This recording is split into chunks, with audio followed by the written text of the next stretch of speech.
Quelle est votre perception de l'échec? Avez-vous peur de l'échec? Lorsque vous vivez un échec, est-ce que c'est difficile pour vous de vous en remettre? Est-ce que ça mine votre confiance en vous? Si c'est un sujet qui vous intéresse, restez avec moi pour ce qui suit. Bienvenue sur le podcast de Un monde organique. Mon nom est Nathalie Pellerin, naturopathe, coach et yogini. Chaque semaine, je vous partagerai un message ou un invité inspirant qui a pour but d'élever la conscience d'un point de vue de la santé du corps, de l'esprit et de la connexion à l'âme. Bonjour tout le monde! Cette semaine, le sujet, c'est l'échec. J'ai eu envie de vous parler de ce sujet car moi-même, j'expérimente l'échec régulièrement et il y a des domaines de ma vie où c'est plus difficile à prendre. Ça a été très difficile à intégrer.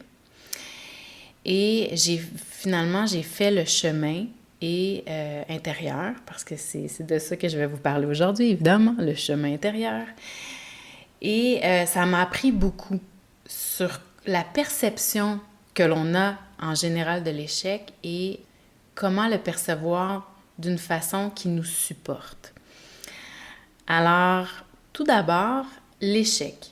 Il y a différentes façons de l'aborder, l'échec, parce que tout d'abord, souvent ça dans mon bureau de consultation, d'avoir peur d'échouer et donc de s'empêcher de mettre des actions de l'avant, de peur de se tromper, de peur d'échouer.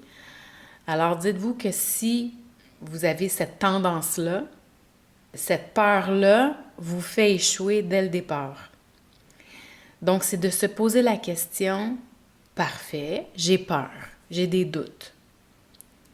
Quelles sont les intentions positives de ce doute, de cette peur? Donc, à chaque fois qu'il y a une peur, qu'un doute, évidemment, c'est de l'ordre des croyances et c'est important d'aller voir quelle est cette croyance, quel est le message que cette peur-là, que cette croyance-là a à vous enseigner. Il y a quelque chose qui s'est passé dans le passé, votre subconscient, votre inconscient l'a retenu et essaie de vous protéger. Et donc, le doute et la peur, c'est un signal comme quoi votre subconscient a un message à vous transmettre, une intention positive. Alors, c'est à vous de voir comment vous pouvez évoluer avec cette information-là. Et ça, c'est crucial. Et j'ai beaucoup ça dans mon bureau. À chaque fois en coaching, les peurs reviennent. Puis ça fait partie du processus, dans le sens où on essaie de créer quelque chose, on a des peurs, on a des doutes, ce qui fait en sorte qu'on ne se met pas de l'avant comme on aimerait par rapport à notre objectif, par rapport à ce qu'on veut obtenir comme situation ou même émotion interne. Et donc, ça nous met des bâtons dans les roues. Donc ça, c'est une première façon de le voir. Donc, qu'est-ce que je peux apprendre et comment je peux aller de l'avant. Ensuite de ça, vivre l'échec. Et là, vivre l'échec, peu importe la situation, un échec amoureux, un échec familial, un échec de carrière professionnelle, un projet qu'on a essayé de mettre sur pied qui a pas été dans la direction qu'on aurait voulu, qui n'a pas le résultat désiré. Alors, comment vivre avec cela? Évidemment, si on reste simplement dans la souffrance de l'échec et on s'identifie, parce que c'est souvent ça qui arrive, on reste dans la souffrance de l'échec et on s'identifie à l'échec. Je suis pas assez. Je suis un loser. Je suis, peu importe les mots qui viennent après. Donc, c'est vraiment de commencer par observer la souffrance. Quelle est la souffrance? D'où elle vient? Est-ce que c'est de la honte? Est-ce que c'est un sentiment de confiance en soi qui s'effondre? Est-ce que c'est l'humiliation? Qu'est-ce qui est derrière ce sentiment de souffrance lié à cet échec? Et la première chose à faire, c'est vraiment de l'observer. Puis je sais que c'est super difficile parce que c'est des sentiments qui sont pas nobles. Puis c'est des sentiments, en fait, qu'on vit pas nécessairement à tous les jours, dans le sens où c'est possible, justement, que ce soit pas une émotion que vous êtes habitué de vivre. Donc, en lien avec votre échec. Parce que peut-être que vous n'êtes pas habitué non plus de vivre l'échec. Vous avez toujours bien réussi et là, tout à coup, bang, un échec. Et souvent, c'est quand vous avez toujours eu des évidences comme quoi ça allait bien et que là, finalement, il y a quelque chose qui va vraiment pas comme vous attendiez que ça aille. Et là, c'est vraiment un coup dur. Donc, comment s'en remettre? Alors, tout d'abord, c'est vraiment d'observer quelle est l'émotion sous la souffrance et de vivre ce mal-être-là pour vraiment vivre l'émotion qui est en dessous. Cette colère, cette déception, cette honte. Non seulement de la vivre, de la laisser passer et vibrer dans votre corps et d'accepter que c'est là. D'accepter que vous êtes un être humain qui vient ici vivre une vie dans la matière et donc dans des vibrations intenses comme les émotions. La tristesse. Peut-être que vous avez un deuil à faire de ça. Donc, de vivre l'émotion. Ensuite de ça, une fois que c'est vécu, puis je vais vous dire que parfois ça prend du temps. Dans le sens où parfois que vous avez peut-être besoin de partir une fin de semaine en silence pour vraiment aller voir au fond de vous qu'est-ce qui est présent en vous comme émotion. C'est souvent des émotions qui sont profondes et qui émergent pas nécessairement sur un coin de table à la demande de. C'est possible. Donc, de prendre le temps vraiment d'aller observer et de vraiment vivre les émotions qui sont présentes. Ensuite de ça, ce sera de observer chaque échec sont des possibilités d'apprentissage. Chaque échec sont sur notre chemin en vue d'un succès. Lorsqu'on a un rêve, lorsqu'on a un projet, lorsqu'on a un objectif, les échecs sont là pour nous apprendre sur nous-mêmes. Quelles sont les aptitudes qui sont à développer? Quels sont les comportements qui sont à modifier? Quelles sont les pensées, les croyances qui mettent des bâtons dans les roues? Qu'est-ce qui est présent qui m'a amené vers cet échec, cette conscience-là de mon être? Donc, c'est vraiment un miroir de qui je suis à ce moment-ci dans le temps. Alors, si vous faites ce bilan-là, si vous prenez le temps de vous asseoir avec vous-même et regardez vraiment où est-ce que ça n'a pas été, qu'est-ce que vous avez besoin de comprendre, il y a des réponses qui vont venir naturellement. Vous allez savoir, vous allez poser la question, qu'est-ce que j'ai fait de travers, qu'est-ce que j'ai besoin d'apprendre sur moi, qu'est-ce que j'ai besoin d'aller chercher comme nouvelle qualification, comme information. Il y a des choses que vous allez savoir, mais il y a des choses peut-être que vous ne saurez pas. Et donc, ça nécessite peut-être justement d'aller chercher de l'information auprès de mentors, de personnes justement qui, des gens comme vous qui avaient ce projet-là en tête, ce rêve-là en tête, mais qui ont réussi, qui ont atteint. Donc, possiblement qui ont passé comme vous à travers cette série d'échecs, cette série de confrontations, cette série de défis, de challenges. Donc, d'aller chercher quelqu'un qui a décidé de créer ce que vous voulez créer et de lui demander de l'information. Et je vous dis, allez vers quelqu'un qui a eu beaucoup de défis. Quelqu'un qui a réussi ce que vous vouliez faire sans réellement avoir beaucoup de défis ne pourra pas nécessairement vous aider autant que quelqu'un qui a passé à travers beaucoup de challenges pour arriver à ce qu'il voulait. Donc, ça pourrait être justement une bonne question à poser à cette personne-là que vous envisagez d'aller questionner. Un mentor, quelqu'un qui a déjà vécu ce type d'échec-là, pour aller chercher des apprentissages, des livres, des biographies. Donc, peut-être que c'est quelqu'un qui n'est pas accessible, mais dont vous connaissez l'histoire, donc d'aller chercher des biographies et de les lire, évidemment. Une observation de soi, un bilan de soi et que puis-je apprendre d'un mentor vivant, d'un mentor à proximité ou d'une biographie ou même aujourd'hui, on a beaucoup de documentaires.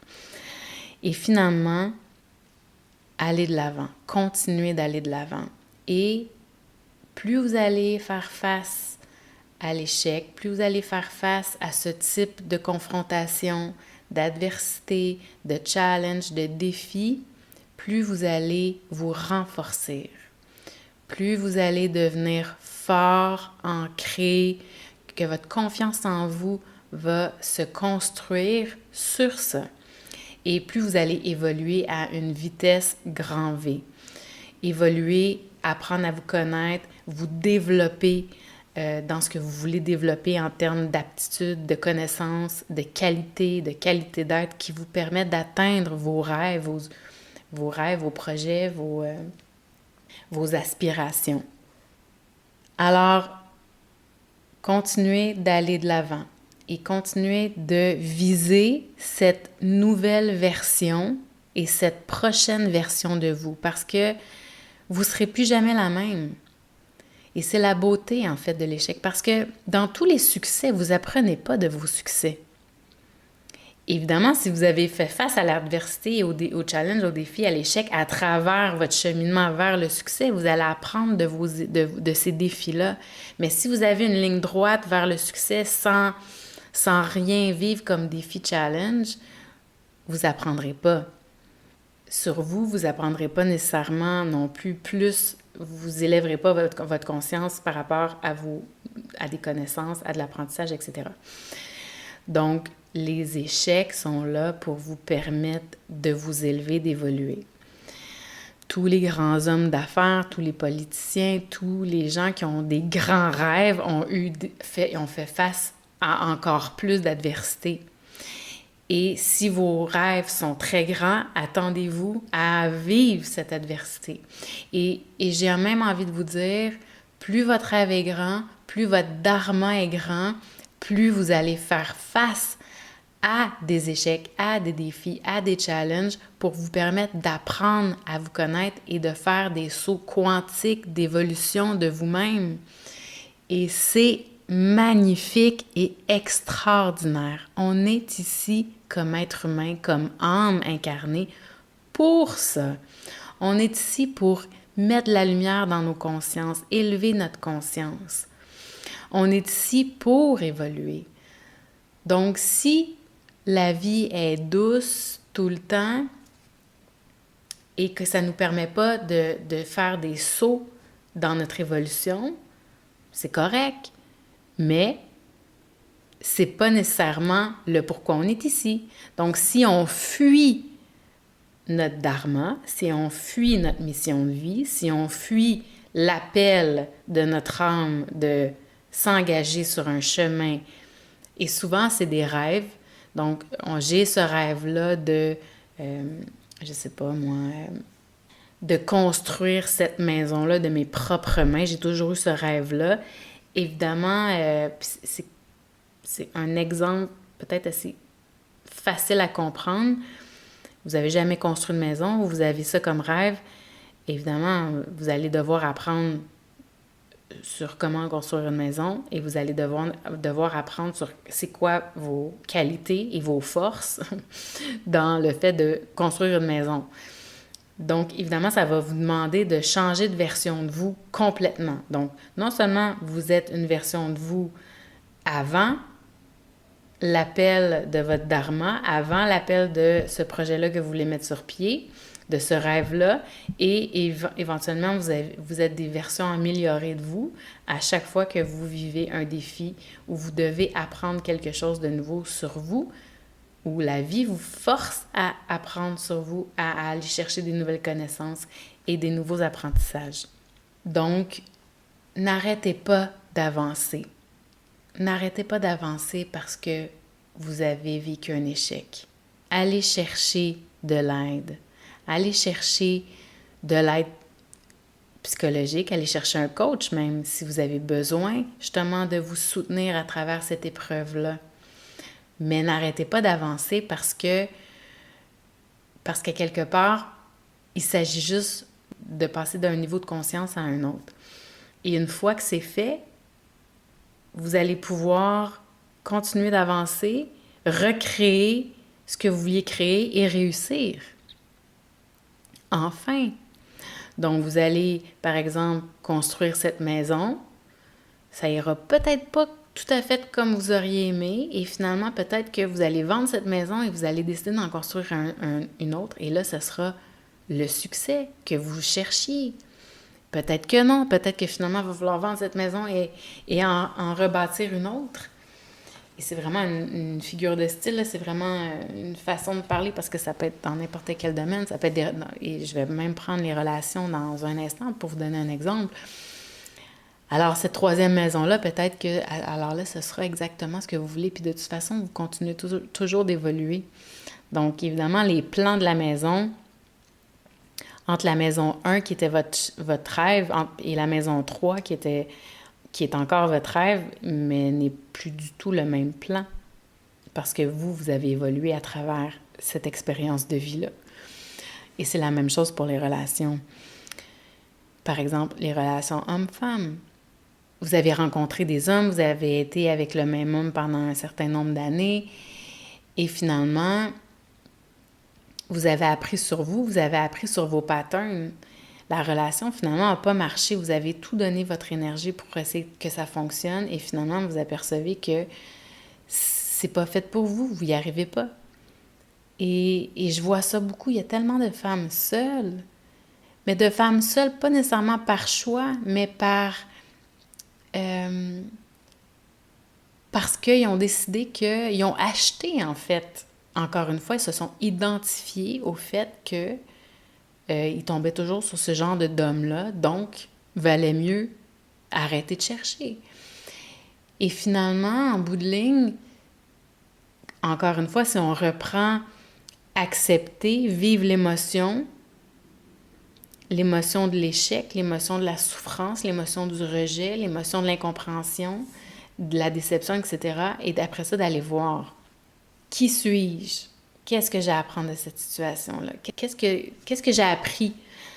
Qu'est-ce qui me plaît chez un partenaire? Quelles sont mes valeurs? Parce que souvent, en fait, en termes de relations, ce qui va se passer, c'est que on se connaît pas, on connaît pas nos valeurs, on va vers quelqu'un qui n'a pas les mêmes valeurs, puis à un moment donné, on s'aperçoit que, considérant qu'il y a un clash de valeurs, on n'y arrive pas. Alors, comme j'apprends sur moi, je sais que mes valeurs sont les telle valeur et c'est pas négociable. Donc, évidemment, parce que j'ai vécu cette expérience-là, je sais maintenant ce que je veux. Alors là, quand je vais voir quelqu'un qui n'a pas les mêmes valeurs, je vais savoir que c'est pas un fit. Mais quelqu'un qui a les mêmes valeurs que moi, mais alors là, ce sera un bel essai, un beau laboratoire. Vous voyez, donc continuer d'avancer, c'est la seule force, confiance intérieure que vous allez bâtir, c'est en continuant d'avancer. Et de continuer de bâtir sur cette version de vous qui se transforme et qui évolue dans le temps. Alors, sachez que les épreuves, les échecs, ce sont tous des situations qui sont présentes pour vous aider à apprendre sur vous-même, à vous élever en termes de vos connaissances générales à propos d'un sujet en particulier. Et c'est vraiment là pour vous aider à évoluer, à apprendre à vivre nos émotions et à nous renforcer intérieurement, à vraiment renforcer cette connexion intérieure à soi, à son intuition et aussi à sa force intérieure de passer au travers, le courage que ça prend de passer au travers. Alors, j'espère que ce podcast a pu mettre de la lumière et de l'espoir et vous redonner justement cette motivation et ce courage et cette confiance en vous et cette force intérieure pour passer à travers vos épreuves. Et je sais qu'on est dans des années, dans des mois de tribulation ou de vraiment qui sont difficiles pour plusieurs. Donc, dans différents domaines de vos vies, de nos vies, puis je m'inclus là-dedans. Alors, c'est ce que j'ai appris avec le temps.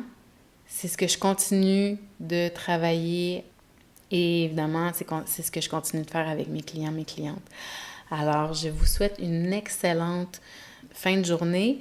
Entre parenthèses, le sommet Révolution intérieure, et je peux vous dire que les histoires de gens qui vont venir nous parler, ces créateurs de lumière, ces guérisseurs qui vont venir nous parler de leur histoire, justement des épreuves qu'ils ont vécues dans leur vie, c'est très, très, très inspirant. Ça commence le 11 décembre. Alors, je vous invite à venir nous rejoindre pour une transformation qui perdure. Je vous embrasse. Au plaisir. À bientôt.